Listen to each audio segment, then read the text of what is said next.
मैं छोटा सा इंट्रोडक्शन देता हूँ अपना भी। मेरा नाम कार्तिक वर्मा है, मैं जयपुर से ही बिलोंग करता हूँ और मेरा ग्रेजुएशन पोस्ट ग्रेजुएशन इंजीनियरिंग में है आईआईटी रुड़की से, सिविल इंजीनियरिंग। उसके बाद मैंने प्रिपरेशन सिविल सर्विसेज की तैयारी करी। कभी मैंने जॉब नहीं लिया क्योंकि मेरे को था कि सिविल सर्विसेज में जाना। फिर फाइनली मेरा 22 एग्ज़ाम में 23 बैच में रैंक आया, आईपीएस मेरे को अलॉट हुआ और राजस्थान कैडर ही मिला। So I will be joining IPS Rajasthan cadre से, ठीक है। उसके बाद मैंने सोचा था कि एक और अटेम्प्ट दे सकते हैं, बट अभी हाल फिलहाल तो मैंने ड्रॉप कर दिया आइडिया। इटर्नल आईएएस के साथ एसोसिएशन, जब पहले इटर्नल आईएएस एक आइडिया फॉर्म में था तब सर के साथ मैं इंटरव्यू का प्रिपरेशन कर रहा था। फिर मटेरियलाइज हुआ इटर्नल आईएएस, तो 2 बैच में मैंने क्लासेस लिया। बेसिकली मैंने एथिक्स की और एसए की क्लासेस लिया, अपार्ट फ्रॉम जो भी टेट्स एंड बिट्स छोटा मोटा जो सब्जेक्ट्स होते हैं डिफ़िकल्टी रहती है उनके लिए। एथिक्स का जो अभी सर ने बताया, एथिक्स का जो मटेरियल रहेगा वो पूरा मैंने ही कंपाइल करा हुआ है, मेरा ही लिखा हुआ है। वो बेसिकली मेरे ही नोट्स है इन अ बुक फॉर्मेट, ठीक है। तो वो काफ़ी यूज़फुल रहेगा। उसका यूएसपी या यूनिक सेलेक्ट पॉइंट ये है कि उसमें एग्जाम्पल्स है हर चीज़ को रिलेट करके एग्जाम्पल लिखा हुआ है, हर चीज़ के बाद कोटेशन लिखा हुआ है। तो अगर तुम आंसर भी इसी तरीके से लिखोगे एथिक्स में तो तुम्हें हेल्पफुल रहेगा, ठीक है। तो हाँ यार, बस मेरा इतना सा छोटा सा इंट्रोडक्शन था। अब अपन थोड़ा इधर उधर की बातें करेंगे। डे 1 पे यूजुअली कोई पढ़ाई नहीं करता है, तो उस प्रथा को अपन आगे बढ़ाएंगे और आज कोई पढ़ाई नहीं करेंगे, नॉर्मल बातें करेंगे एग्ज़ाम से रिलेटेड कि एग्ज़ाम में क्या चीज़ें तुम सोच सकते हो, एक्सपेक्ट कर सकते हो, क्या चीज़ों के बारे में ध्यान रखना पड़ेगा तुम्हें, चीज़ों को कैसे डील करना है, इन सारी चीज़ों के बारे में तो हम अभी अपन बात करेंगे, ठीक है। तो किसी का कुछ ऐसा एक्सपेक्टेशन है, तुमसे ही चालू करते हैं। किसी को कोई एक्सपेक्टेशन, डाउट वगैरह या फिर कुछ ऐसा प्री सेट माइंड में बना के आया हो, कोई कुछ है? प्रीलिम्स की प्रिपरेशन, ठीक है। और एक एक करके ले लेंगे, मतलब मैं तो अभी पूछ रहा हूँ कि तुम्हें बात किस किस पे करनी है, प्रीलिम्स की प्रिपरेशन और अपार्ट फ्रॉम दिस। चलो अपन प्रीलिम्स की प्रिपरेशन से चालू करते हैं, ठीक है। तो प्रीलिम्स की प्रिपरेशन ठीक है हो जाएगी, बट थोड़ा सा ब्रॉड क्वेश्चन से और चालू करते हैं कि अपन को पूरा इसकी तैयारी कैसे करनी है या फिर पढ़ना कैसे है। कुछ बेसिक चीज़ें रहेंगी, जैसे सबसे पहले कुछ गलतियाँ होती हैं जो ऑलमोस्ट हर एस्पिरेंट करता है, ठीक है। तो पहले वो गलतियों के बारे में बताऊंगा कि ये सारी गलतियां मत करना, जिसमें से काफ़ी सारी गलतियां तो मैंने खुद ने करी है। तो मैं I learned it the hard way and the longer way. तो तुम्हें ऐसा नहीं, तुम आज समझ जाना इस बात को और फिर आज के बाद ये गलती मत करना। तो सबसे पहला तो किस किस को लगता है कि वो अपने पहले अटेम्प्ट में ये एग्जाम निकाल लेगा, रैंक लेके आएगा?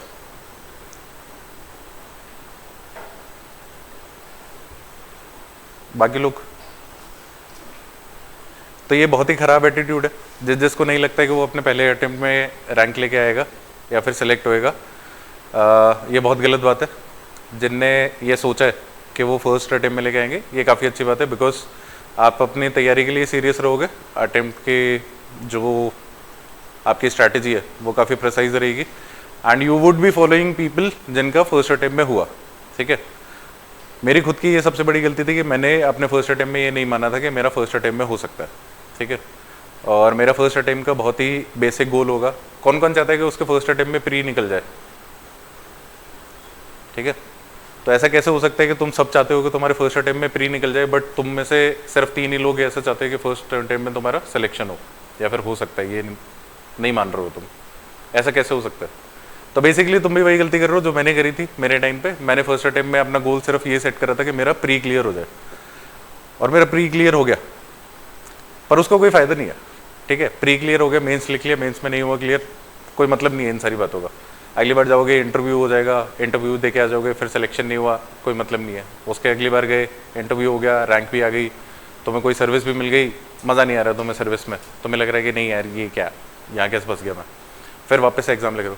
तो इन सबको कोई फ़ायदा नहीं है। अपने एक बहुत ही सेट गोल होना चाहिए जिसमें तुम्हें बहुत डिटर्मिनेड तरीके से अपने दिमाग को समझाना पड़ेगा कि तुम फर्स्ट अटेम्प्ट में ही ये एग्ज़ाम क्लियर करोगे, और तुम्हारी स्ट्रैटेजी भी उसी तरीके से अलाइंड होनी चाहिए, तुम्हारी मेहनत भी वैसे ही रहनी चाहिए, और सारी चीज़ें उसी तरीके से तुम्हें उसी फॉर्मेट में और उसी तरीके से लेके आनी है, ठीक है।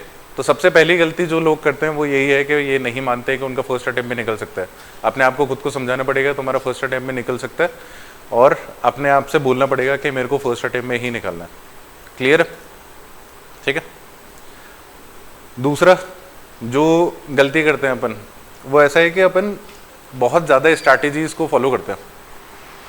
ठीक है, तो फर्स्ट अटेम्प्ट में निकालना, तुम उन लोगों को फॉलो करो जिनने फर्स्ट अटेम्प्ट में निकाला। ठीक है, सबकी होती है, जैसे मेरी लंबी जर्नी रही है, मेरे 5 अटेम्प्ट में हुआ है, तो मेरे पास एक्सपीरियंस होगा, मेरे को ये पता होगा कि गलतियाँ क्या क्या करी हैं मैंने। ठीक है, बट फर्स्ट अटेम्प्ट वाले को ये पता होगा कि फर्स्ट अटेम्प्ट में कैसे निकल रहा है। उसने इतना ही सोचा कि मेरे को फर्स्ट अटेम्प्ट में कैसे निकालना है, उसने उतनी ही चीज़ें सीखी, उतनी ही चीज़ें इंप्लीमेंट करी और उसका निकल गया। तो मेरा सजेशन ये रहेगा कि ठीक है, तुम सुन लेना सारे लोगों की, बट फर्स्ट अटेम्प्ट वालों को जब तुम उनके स्ट्रैटेजी के बारे में सुनो, उनके सोर्सेज के बारे में सुनो, या जैसे भी उनने तैयारी करी, तो उसमें फोकस ये रखना कि उनने ऐसा क्या किया कि उनका पहले अटेम्प्ट में ही निकल गया। ऐसी उनने क्या चीज़ करी, ऐसी मैं क्या चीज़ रिप्रोड्यूस कर सकता हूँ, रेसिप्रोकेट कर सकता हूँ वापस से, कि मेरा भी फर्स्ट अटेम्प्ट में हो जाए। किसी और ने किया तो तुम्हारा भी हो सकता है, 1 आध साल स्ट्रैटेजी चल जाती है सिमिलर सी। ठीक है, अब इसमें क्या गलती होती है? इसमें गलती ये होती है कि कई बार अपन बहुत ज़्यादा स्ट्रैटेजीज़ को फॉलो करते हैं। अपन ने 10 लोगों की स्ट्रैटेजी देख ली, कोई प्लान ए से चल रहा है, कोई प्लान बी से चल रहा है, कोई अलग तरीके से चल रहा है, सब कुछ हो रहा है। उसमें अपन कंफ्यूज हो जाते हैं, क्योंकि स्ट्रैटेजीज कॉन्ट्ररी भी होती है लोगों की। कुछ लोग कहते हैं कि बहुत ज़्यादा टेस्ट लिखो, कुछ लोग बहुत कम टेस्ट पे भी रिलाई कर जाते हैं।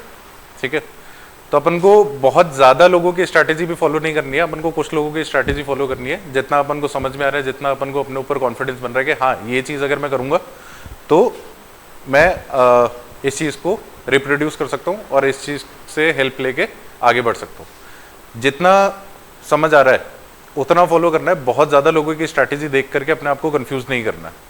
ठीक है, अल्टीमेटली मेहनत तुम्हें ही करनी पड़ेगी। क्लासरूम या तुम्हारे मेंटर्स हैं या जो भी तुम्हारे लेक्चर ले रहे हैं, they can be a catalyst, या फिर वो एक स्ट्रीमलाइन की तरह काम कर सकते हैं आपके लिए, आपको हेल्प कर सकते हैं आगे बढ़ने के लिए। बट एग्जाम तो आपको ही देके आना पड़ेगा, दिमाग आपको ही लगाना पड़ेगा, मेहनत आपको ही करनी पड़ेगी। तो अपने मेहनत वाले पार्ट पे कभी शाये मत रहना, स्ट्रैटेजीज देखना लोगों की, बट लिमिटेड तरीके से, अपने आप को कंफ्यूज ना करते हुए, जो भी अच्छी चीज़ें हैं फर्स्ट अटेम्प्ट में निकालने लायक या फिर जो भी सही करा है लोगों ने, उसको अपने स्ट्रैटेजी में इम्प्लीमेंट करना। सिमिलर एक और चीज़ है सोर्सेज की।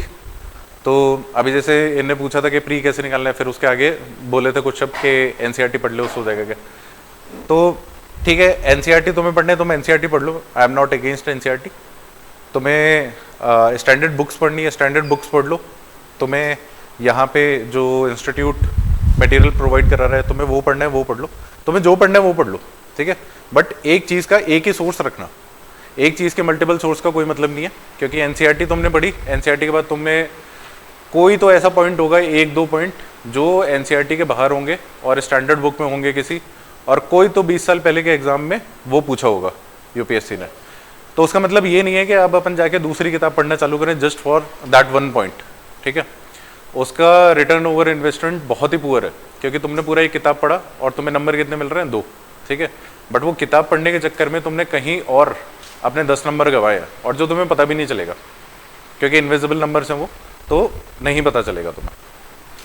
ठीक है, तो अपने सोर्सेज को लिमिटेड रखना है। कोई भी एक सोर्स पकड़ लो, तुम्हें एनसीईआरटी बहुत अच्छा लग रहा है, एनसीईआरटी को बहुत अच्छे से पढ़ो, बार बार पढ़ो। तुम्हें स्टैंडर्ड बुक्स सही लग रही है, स्टैंडर्ड बुक्स देख सकते हो। तुम्हें कोचिंग मटेरियल बेटर लग रहा है, कोचिंग मटेरियल देख लो। कोई भी सोर्स होगा तुम्हारा वो कंप्लीट नहीं होगा, पहली बात। ठीक है, और उससे एक सोर्स से तुम्हारा काम नहीं चलेगा। ठीक है, अब तुम्हें लगेगा कि ये क्या उल्टी बात हो रही है कि एक सोर्स ही करो बट उससे काम भी नहीं चलेगा। तो करना क्या है कि तुम्हें कोई भी सोर्स पकड़ना है और फिर उसमें जो भी एडिशन है, जैसे एनसीईआरटी में तुमने पढ़ा, फिर कोई टेस्ट दिया, तो टेस्ट में कोई ऐसे पॉइंट मिले जो एनसीईआरटी में नहीं लिखे, तो उसको वहीं पे अपने सोर्सेज में, अपनी बुक्स में नोट डाउन कर लो। अगर तुम्हारे कोचिंग के नोट्स हैं, इंस्टीट्यूट के नोट्स हैं, उसमें 10 चीज़ें दी हुई है, 11th point you come across कोई टेस्ट सीरीज़ में या फिर कहीं और डिस्कशन में तुम्हें पता चलता है कि ये भी एक नया फैक्ट है, तो उसको अपने नोट्स में ऐड कर लो। इस तरीके से आपको एनरिच करना पड़ेगा, एक ही सोर्स को आपको एलिवेट करके एक अच्छा सोर्स बनाना पड़ेगा। ठीक है, बट नंबर ऑफ सोर्सेज आपके लिमिटेड रहने चाहिए, हर सब्जेक्ट का एक ही सोर्स रहना चाहिए। एक से ज़्यादा अगर आप किताब पढ़ रहे हो तो आप अपना खुद का समय खराब कर रहे हो, कोई मतलब नहीं है एक ही चीज़ को दो जगह से पढ़ने का। हिस्ट्री सेम रहती है, आप डी बासु से पढ़ लो या किसी लक्ष्मीकांत से पढ़ लो, पॉलिटी सेम रहेगी, कुछ भी कर लो आप, सब चीज़ें सेम रहेगी। ठीक है, अब आते हैं प्री की तैयारी कैसे करनी है। तो सबका अपना अपना तरीका रहता है यार। जैसे मैं अपना तरीका शेयर कर सकता हूँ। मेरे तरीके में टेस्ट में बहुत लगाता था, तो मेरे लगभग कोई भी कोचिंग इंस्टीट्यूट के टेस्ट लेता था, मैं 2 कोचिंग इंस्टीट्यूट्स के टेस्ट लेता था।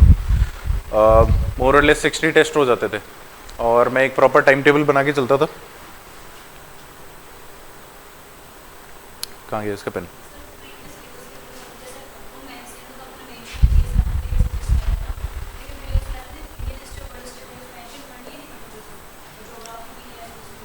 क्या एक बार वापस बोलना यार?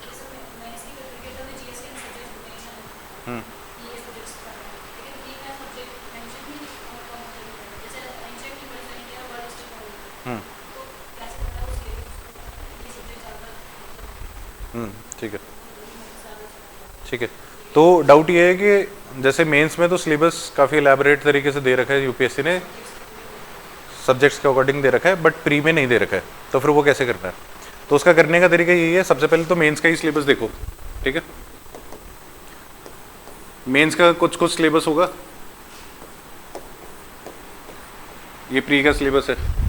मेंस के सिलेबस में कुछ पॉलिटी, गवर्नेंस कुछ दे रखा होगा, ठीक है, जिसका कॉरस्पॉन्डिंग यहाँ पे होएगा अगेन कॉन्स्टिट्यूशन ऑफ इंडिया या कुछ तो दे रखा होगा, मेरे को अभी भी टर्म्स याद नहीं है। ठीक है, बट ये बहुत ही छोटा दे रखा होगा। इंडियन पॉलिटी यहाँ पे पूरा इलेबोरेट कर रखा होगा कि गवर्नेंस, पार्लियामेंट, ये वो। ठीक है, तो सबसे पहले तो ऐसी चीज़ें देख लो जो मेंस के सिलेबस में दी हुई है और डायरेक्टली वहाँ से कोरिलेट कर रही है। ठीक है, प्री के सिलेबस की अगर अपन बात करें तो, या फिर नया बना देते हैं, प्री का सिलेबस है, इसका मेन पार्ट होता है पॉलिटी। ठीक है, मॉडर्न हिस्ट्री, हिस्ट्री में एंशियंट और medieval, art and culture, science and tech, geography,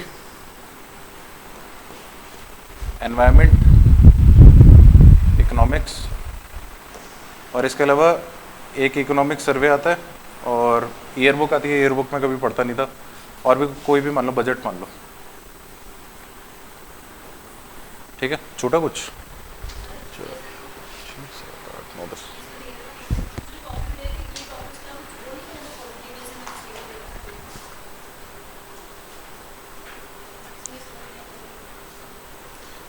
हाँ, तो वही बता रहा हूँ मैं। ठीक है, तो ये जो यूपीएससी का सिलेबस है वो यहाँ पे लिखा हुआ है। ठीक है, ऐसा करके लिखा हुआ है, यूपीएससी के सिलेबस में लिखा हुआ है history of India and national movement, वो अपन ने यहाँ पे मॉडर्न हिस्ट्री के नाम से लिख लिया। आप ऐसा कर करके कुछ पॉइंट्स निकाल लोगे। अरे बता रहा हूँ। ठीक है, अभी अपन ने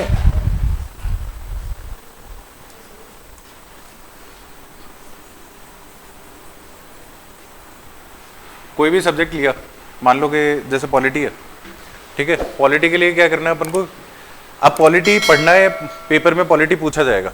ठीक है, इतना देने के बाद आपको नहीं पता है कि आपको पॉलिटी में पढ़ना क्या है, तो सबसे पहले ये देखना है कि सब लोग क्या पढ़ रहे हैं, आपके कॉम्पिटिटर्स क्या पढ़ रहे हैं। तो लक्ष्मीकांत पढ़ लो, या फिर एनसीईआरटी पढ़ लो, या फिर आपके इंस्टीट्यूट्स की बुक पढ़ लो, जो भी पढ़ना पढ़ लो, आपकी चॉइस है, कोई भी एक सोर्स ले लेना।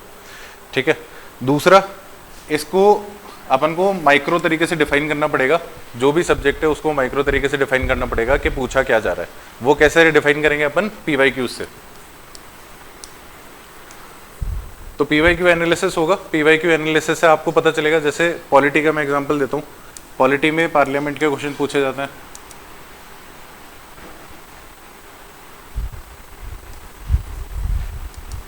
और जिस बार पार्लियामेंट का क्वेश्चन नहीं आएगा उस बार स्टेट का आएगा।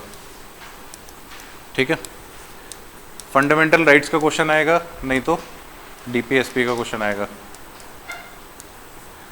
गवर्नर का क्वेश्चन आएगा, नहीं तो प्रेसिडेंट का क्वेश्चन आएगा। कॉन्स्टिट्यूशनल बॉडीज का एक आध बार क्वेश्चन आ जाएगा। सो बेसिकली मेरे को पीवाईक्यूज करने के बाद पता चल जाएगा कि ये हॉट टॉपिक्स है, ये वाले एरियाज ऐसे हैं जहाँ से क्वेश्चन बार बार पूछा जा रहा है यूपीएससी द्वारा, और यहाँ से क्वेश्चन आने के ज़्यादा चांसेस हैं। ठीक है, ये करने के बाद आपको ये पता होगा कि जो भी आपके स्टैंडर्ड बुक है, जो भी सोर्स है, जैसे अभी हाल फिलहाल अपन लक्ष्मीकांत एक स्टैंडर्ड बुक लेके चलते हैं। ठीक है, फॉर एग्जाम्पल ये आपकी चॉइस रहेगी, आपको क्या करना है, एनसीईआरटी से पढ़ना है, इंस्टीट्यूट की बुक से पढ़ना है, या फिर लक्ष्मीकांत करनी है, वो आपकी चॉइस रहेगी। तो लक्ष्मीकांत अपन को पूरी की पूरी पढ़नी है। ठीक है, बट उसमें से ये वाले एरियाज पे ज़्यादा अच्छे से फोकस करना है कि इन एरियाज में से कोई भी क्वेश्चन आए तो बिल्कुल ना छूटे, क्योंकि यहाँ से क्वेश्चन आने की प्रोबेबिलिटी ज़्यादा है। ठीक है, अब अपन ऐसा क्यों कह रहे हैं कि अपन को एक स्टैंडर्ड को पूरा पढ़ना है। जैसे अभी जो अपन एग्जाम्पल लेके चल रहे हैं कि लक्ष्मीकांत को पूरा पढ़ना है, तो जितने भी लोग हैं उसमें से लगभग 90% लोग स्टैंडर्ड बुक्स पढ़ रहे होंगे, and I am talking about the serious aspirants. ठीक है, जो नहीं पढ़ रहे उनकी बात नहीं कर रहा। तो 90% लोगों ने अगर लक्ष्मीकांत पढ़ी है और आपने भी लक्ष्मीकांत पढ़ी है, तो आप at par with 90% of the competition हो। ठीक है, अगर कोई क्वेश्चन ऐसा आता है जो आपको नहीं आता है लक्ष्मीकांत पढ़ने के बाद, तो इसका मतलब क्या है कि वो क्वेश्चन लक्ष्मीकांत के बाहर है, और आपको नहीं आता है का मतलब क्या है कि 90% और लोगों को नहीं आता है, तो आप उसको बहुत आसानी से बहुत ईजिली छोड़ सकते हो। ठीक है, वहाँ पे ज़्यादा रिस्क लेने की ज़रूरत नहीं है, क्योंकि ये रिलेटिव कंपटीशन है। आपको 90 नंबर नहीं लाने, आपको 90-95 परसेंटाइल लानी है। ठीक है, तो क्या समझ में आया? सबसे पहले अपन को स्टैंडर्ड बुक्स करनी है, और स्टैंडर्ड बुक्स करने के बाद पीवाईक्यू देख के एनालिसिस होगा, जहाँ पे आपको माइक्रो सिलेबस पता चल जाएगा। और ये बस मैंने 3 टॉपिक लिखे हैं, बट ऐसे बहुत सारे 10-20 टॉपिक निकल जाते हैं कि इनके क्वेश्चन रिपीटेड हो रहे हैं, बार बार आ रहा है, बार बार आ रहा है। इस तरीके से आपको आइडेंटिफाई करना है कि बार बार क्या चीज़ें पूछी जा रही है, हॉट टॉपिक्स क्या हैं, किस तरीके के क्वेश्चन आ रहे हैं। अच्छा, पीवाईक्यू एनालिसिस करोगे तो आपको ये भी पता चल जाएगा कि क्वेश्चन किस तरीके के पूछे जा रहे हैं। ठीक है, तो जब आप पढ़ोगे अपनी किताबें, जो भी सोर्सेज पढ़ोगे, तो आपको एक माइंडसेट रहेगा कि हाँ, ये मेरे को क्वेश्चन किस तरीके से पढ़ना है, या फिर ये लिटरेचर मेरे को किस तरीके से यूटिलाइज करनी है। ठीक है, ठीक है, एक और एग्जांपल लेते हैं, जैसे एंशिएंट वाला ले लेते हैं।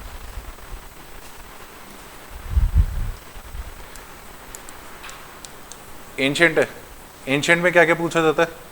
एंशिएंट में आईवीसी आता है सबसे पहले। ठीक है, फिर ऋग्वेद या वेद ये आता है। इसके बाद महाजनपद इतना ज़्यादा नहीं पूछा जाता है, ऑल्दो वो अपने सिलेबस में एनसीईआरटी में आता है सीक्वेंस में इसके बाद, बट वो महाजनपद इतना ज़्यादा पूछा नहीं जाता है। इसके बाद बुद्धिज़्म या जैनिज़्म, फिर मौर्य, गुप्ता। ठीक है, एंशिएंट में ये है। अच्छा, ये मेरे को कैसे एकदम मुंह ज़ुबानी कैसे याद है? एग्जॉस्टिव लिस्ट नहीं होगी, बट एग्जांपल के तौर पे ही ले रहे हैं अपन। बट ये मुंह ज़ुबानी इसलिए याद है क्योंकि मैंने पीवाईक्यूज का एनालिसिस किया था, और उससे ये निकल के आया था सामने कि बुद्धिज़्म के क्वेश्चन बार बार आ रहे हैं, आईवीसी के क्वेश्चन बार बार आ रहे हैं, हरप्पन सिविलाइजेशन के क्वेश्चन आते रहते हैं ना, कि ऐसा कौन सी जगह थी जहाँ पे पोर्ट था, कौन सी जगह थी जहाँ पे शिप को लेके आते थे, कौन सी जगह थी जहाँ पे बरियल ग्राउंड था। ठीक है, सबसे बड़ी अपनी जो हरप्पन सिविलाइजेशन की या फिर आईवीसी की साइट है वो कौन सी है, इस टाइप के क्वेश्चन आते रहते हैं आईवीसी के। तो इसलिए पीवाईक्यूज करोगे, प्रीवियस ईयर क्वेश्चंस करोगे, तो आपको ये पता रहेगा कि कौन कौन से टॉपिक रिपीटेड हैं, कौन कौन से टॉपिक्स बार बार आ रहे हैं। ठीक है, तो 2 चीज़ें हो गई। सबसे पहले अपन ने स्टैंडर्ड बुक्स में से अपना जो ब्रॉड सब्जेक्ट है वो देख लिया, और फिर उसमें भी किन चीज़ों पे ध्यान देना है वो अपने पीवाईक्यू एनालिसिस से कर लिया। ठीक है, अभी नेक्स्ट क्या रहेगा? नेक्स्ट रहेगा आपको टेस्ट लगाना।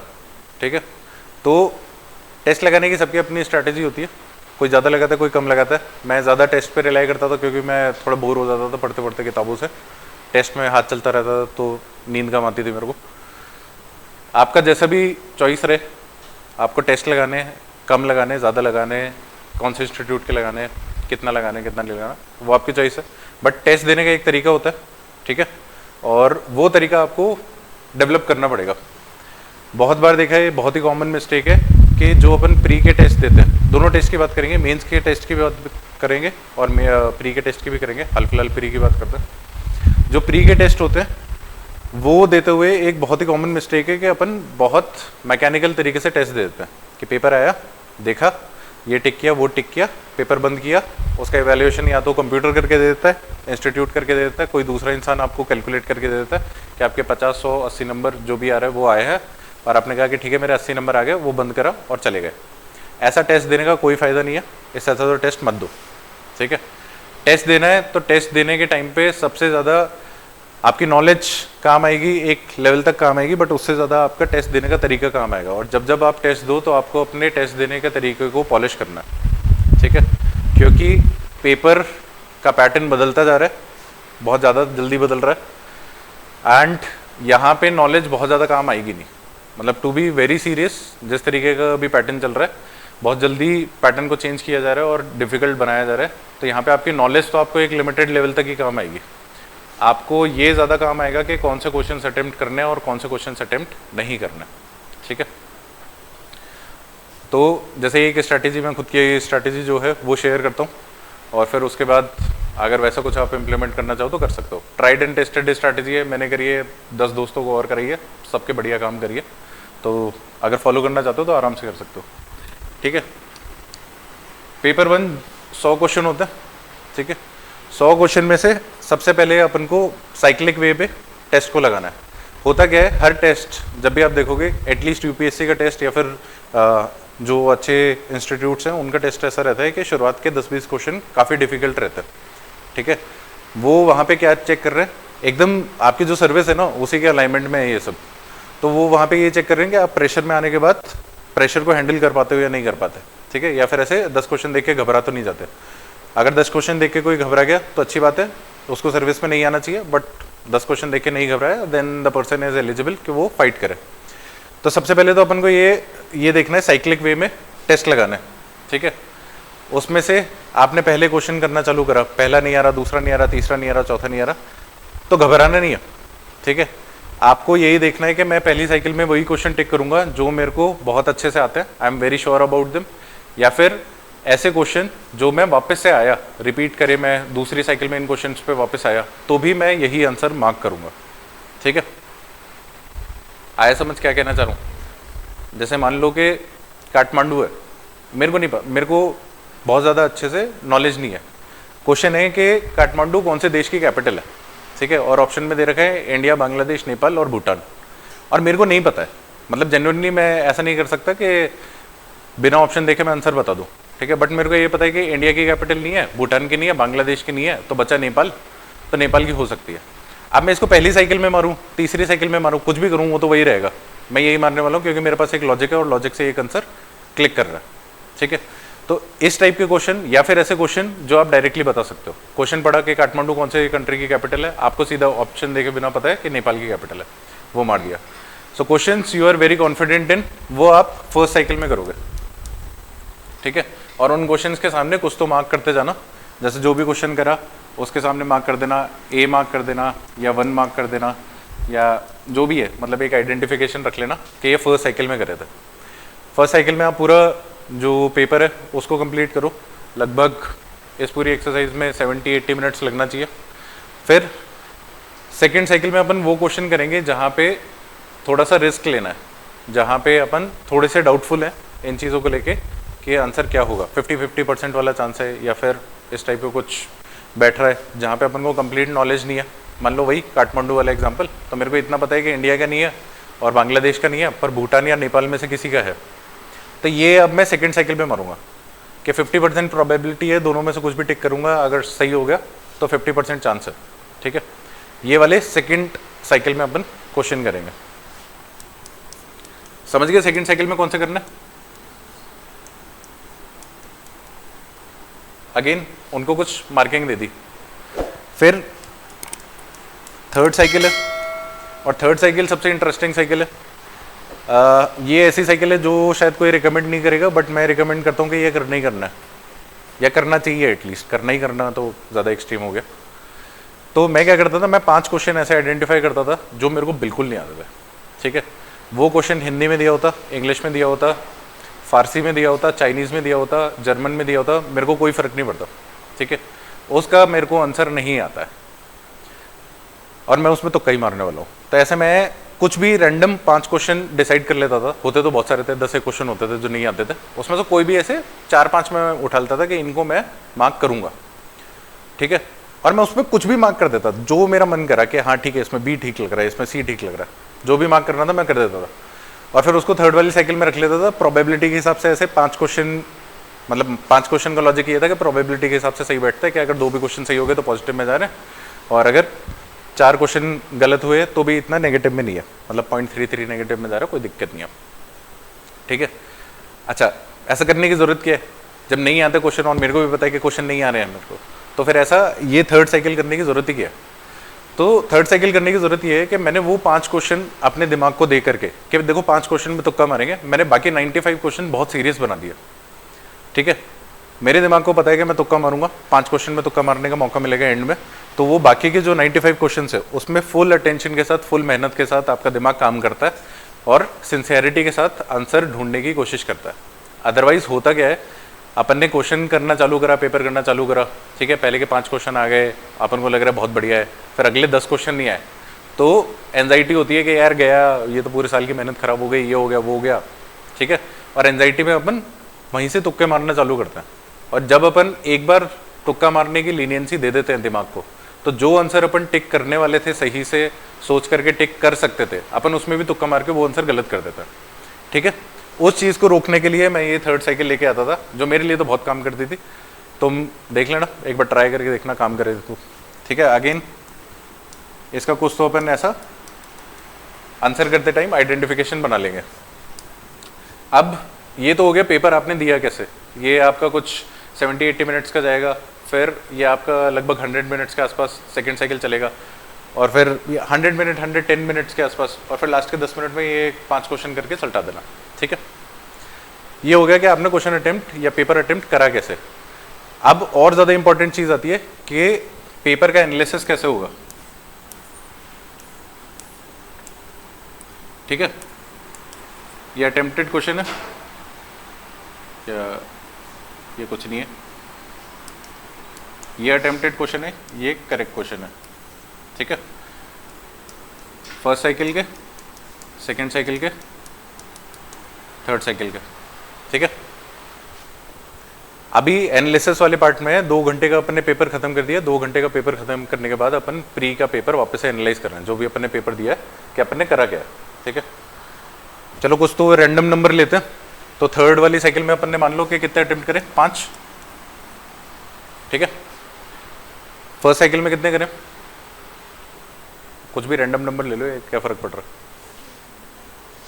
है? देखो 20 बहुत कम है, अगर तुम्हारा टारगेट है 20 करोगे तो बहुत दिक्कत वाली बात है। हाँ, 45, 50, 55, ठीक है, ऐसा कुछ अपन लेके चलते हैं। और इसमें कितने, 25, कितना हो गया, 80 हो गया। ठीक है, 80 बहुत है, या 5 क्वेश्चन और कर लेते हैं, जब बात हवा में ही चल रही है तो ठीक ही है। ठीक है, टोटल क्वेश्चन 85। अब इसमें क्या ध्यान रखना है, जब भी आप पेपर करो इस तरीके का एंड में टेबल बनाना और ये देखना कि मेरे फर्स्ट अटेम्प्ट वाले क्वेश्चन में कितने सही हुए थे। ठीक है, मान लो कि मतलब, या फिर जो आपका आइडियल टारगेट होना चाहिए वो ये होना चाहिए कि यहाँ पे 10% से कम गलत होने चाहिए, यहाँ पे आपके 25% से कम गलत होना चाहिए, और सी वाले में 50% से कम गलत होने चाहिए। सी वाला कहीं पे भी जाता है, कभी भी हो भी सकता है कि सारे के सारे तुक्के सही बैठ जाए, हो भी सकता है सारे तुक्के खराब हो जाए। ठीक है, तो सी वाला फ्लक्चुएट करता रहता है, बट फर्स्ट और सेकंड वाला कहीं ना कहीं आप उसका फ्लक्चुएशन कम कर सकते हो। ठीक है, एक टारगेट लेके चलना कि मेरी गलतियों का जो परसेंटेज है वो मेरे को कम करना है। ठीक है, तो मान लो कि अगर आपके अपने एक सेट लेते हैं, पहला एग्जांपल लेते हैं, 50 में से कितने सही, 40। ठीक है, 30 में से कितने सही, 30 में से 25। ठीक है, 5 में से 2, 3 ही ले लो जब इतने ऊपर जा रहे हैं तो कितने नंबर बैठे, कैलकुलेट करो फटाफट। अरे नंबर कितने बैठे, 68 तो क्वेश्चन हो गए ना तुम्हारे सही है, 2 नंबर का होता है, फिर नेगेटिव भी तो लगाने। 68 हो गए ये सारे,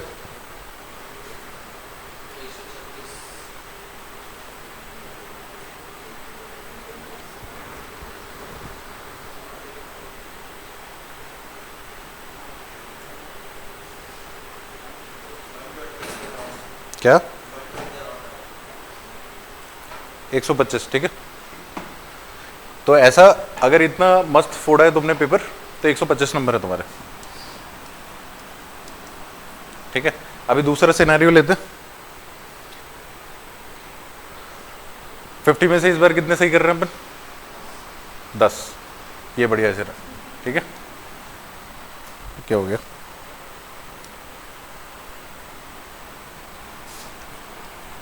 ठीक है 10, इसमें से 5 ले लो ठीक है, और इसमें से 0 ही कर देते, ठीक है। तो जो भी है इसका तो टोटल भी कैलकुलेट मत करना, अगले साल की तैयारी में चालू कर देना इतना टाइम खराब नहीं करना है। पर कहने का मतलब ये है कि अगर आपका ऐसा ग्रीन टाइप का स्कोर है तो वो सब्जेक्ट आपका वेल प्रिपेयर्ड है, ठीक है, जहाँ पे आपकी एक्यूरेसी अच्छी बैठ रही है। अगर रेड टाइप का है तो आपका सब्जेक्ट ही खराब है, आपको सब्जेक्ट के बारे में नॉलेज नहीं है, ठीक है। ऐसे अपन आइडेंटिफाई करेंगे कि अपना सब्जेक्ट रेडी है या नहीं है, ठीक है, क्लियर। दूसरी चीज,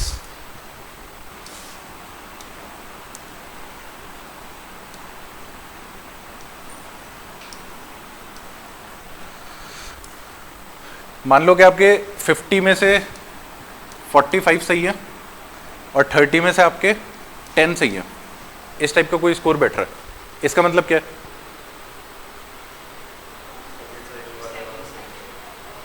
हाँ, और सेकंड साइकिल में अपन क्या कर रहे थे? 50-50 रिस्क ले रहे थे, कैलकुलेटेड रिस्क। तो आपकी दो सीन हो सकते हैं, पहला या तो कैलकुलेटेड रिस्क लेना नहीं आ रहा है इन दैट पर्टिकुलर सब्जेक्ट, ठीक है। सब्जेक्ट टू सब्जेक्ट वेरी करती हैं ये सारी चीज़ें, एंशिएंट का अलग रहेगा, आर्ट एंड कल्चर का अलग रहेगा, पॉलिटी का अलग, ज्योग्राफी का अलग, सबका अलग रहेगा। आइदर आपको उस सब्जेक्ट में वो जो रिस्क है वो लेना आ नहीं रहा है, ठीक है। थोड़ा काम करोगे तो आपको समझ आ जाएगा कि मेरे को इस वाले क्वेश्चन में रिस्क लेना है या नहीं लेना। या फिर दूसरा सिनेरियो, अगर आपने मेहनत करने के बाद भी पहले टेस्ट में भी आपका ऐसा स्कोर है जहाँ पे सेकंड साइकिल में अच्छे नंबर नहीं आ रहे, और 10th उसी सब्जेक्ट के 10th पेपर में भी आपका ऐसा ही स्कोर है जहाँ पे अच्छे नंबर नहीं आ रहे, तो इसका मतलब क्या है? इसका मतलब है सब्जेक्ट ही आपके साथ अलाइन नहीं कर रहा है। आपकी कोई गलती नहीं है, हो जाता है, सबका कोई ना कोई ऐसा सब्जेक्ट बैठ जाता है जो वो उनको नहीं जमता है। जैसे मेरे को मेडिवल नहीं जमता है, ठीक है, ना मैं पढ़ता हूँ ना मेरे को आता है। तो ऐसा कोई ना कोई सब्जेक्ट आपको पड़ जाएगा जो सब्जेक्ट आपके साथ अलाइन नहीं कर रहा है, ठीक है। तो क्या करना है? मान लो कि कौन सा सब्जेक्ट बनाए इसको जिसमें सेकंड साइकिल अलाइन नहीं कर रही है? अरे ले लो किसी का भी, हिस्ट्री, कौन सा पार्ट? हिस्ट्री भी 4 है, एंशिएंट हिस्ट्री, ठीक है। एंशिएंट हिस्ट्री में ऐसा हो रहा है कि सेकंड साइकिल में रिस्क वाले जहाँ पे अपन ले रहे हैं 50% चांस ले रहे हैं या रिस्क वाला अपन क्वेश्चन कर रहे हैं, वहाँ पे अपना क्वेश्चन सही बैठता ही नहीं है, ठीक है।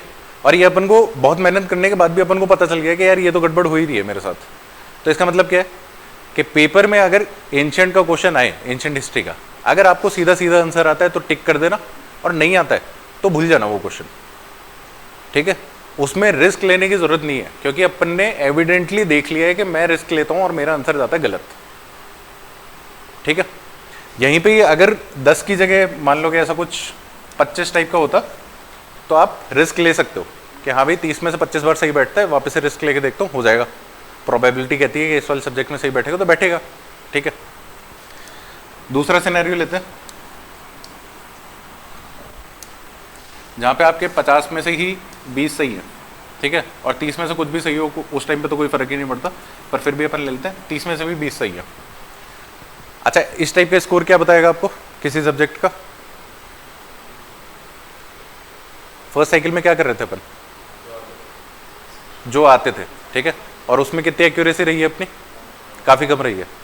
तो इसका मतलब क्या है कि जो हमें लग रहा था हमें आता है, हमें वो भी नहीं आता है, तो हमें वो सब्जेक्ट और ज़्यादा पढ़ने की कोशिश करनी है, इन डेप्थ पढ़ना है, क्या हो रहा है क्या नहीं हो रहा है, ऐसा करके, ठीक है। समझ आया ये एनालिसिस से क्या क्या फ़ायदा होगा? आया समझ?